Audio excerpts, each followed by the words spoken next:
कक्षा 7 भारत की महान विभूतियाँ। शायद ये वह किताब है जिसने शुरुआत से ही मुझे काफ़ी प्रभावित किया। इसका कवर पेज पे आप देख रहे होंगे रानी लक्ष्मीबाई और हमारे शहीदों का चित्र है। सर्वप्रथम बात होती है प्रथम उससे मूल अधिकार की, जिसमें भारतीय नागरिकों को निम्नलिखित 6 मूल अधिकार प्राप्त हैं और समता का अधिकार अनुच्छेद 14 से 18, स्वतंत्रता का अधिकार अनुच्छेद 19 से 22, शोषण के विरुद्ध अधिकार अनुच्छेद 23 से 24, धर्म की स्वतंत्रता का अनुच्छेद 25 से 28, संस्कृति और शिक्षा संबंधी अधिकार अनुच्छेद 29 से 30, संवैधानिक उपचारों का अधिकार अनुच्छेद 32 से 35 पूर्ण रूप से जानकारी दी गई है। प्रथम ही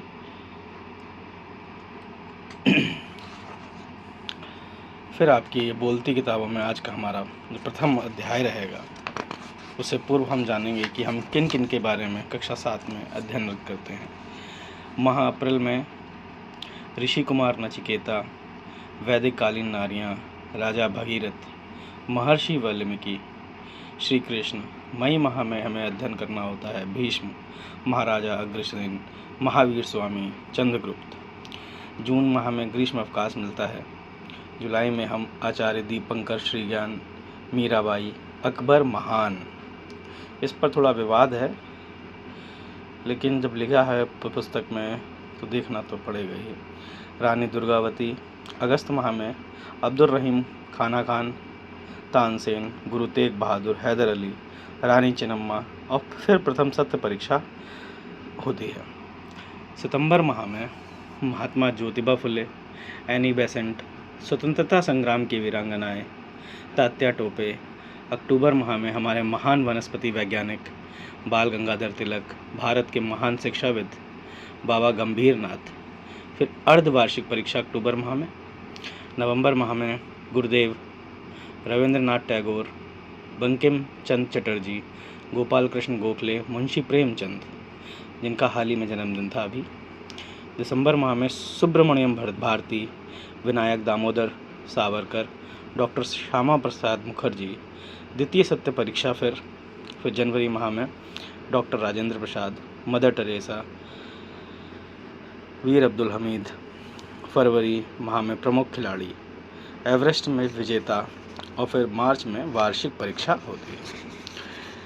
अब इससे शिक्षण अधिगम परिणाम हमें क्या मिलेंगे बताने की ज़रूरत ही है, लेकिन इसको मुझे नहीं लगता कि ज़्यादा विस्तारित रूप में।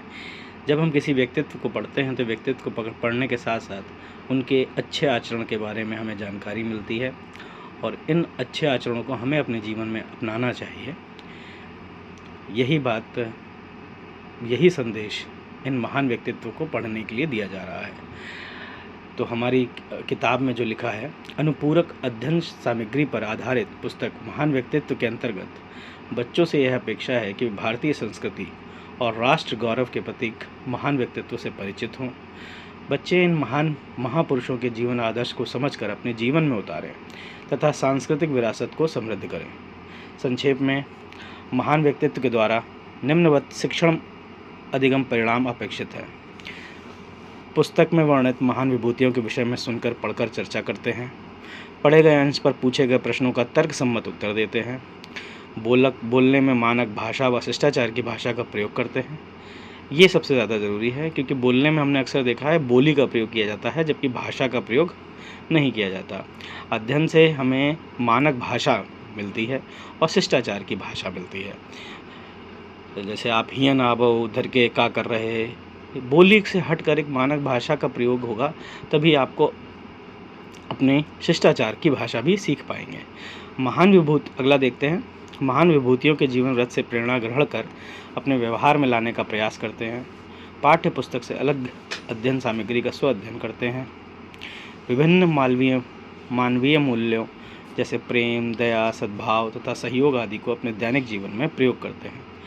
भारत की सांस्कृतिक विरासत के प्रति गौरव व सम्मान की भावना व्यक्त करते हैं, महान विभूतियों के योगदान की सराहना करते हैं और दूसरों को इनके जीवन आदर्श बताते हैं। पुस्तक में आए पाठों के सारांश अपने अनुभवों, विचारों को क्रमबद्ध तरीके से लिखकर व्यक्त करते हैं। यह हमारे शिक्षण अधिगम परिणाम जो अपेक्षित हैं। ये पृष्ठ संख्या दे रखी है, आप देखेंगे।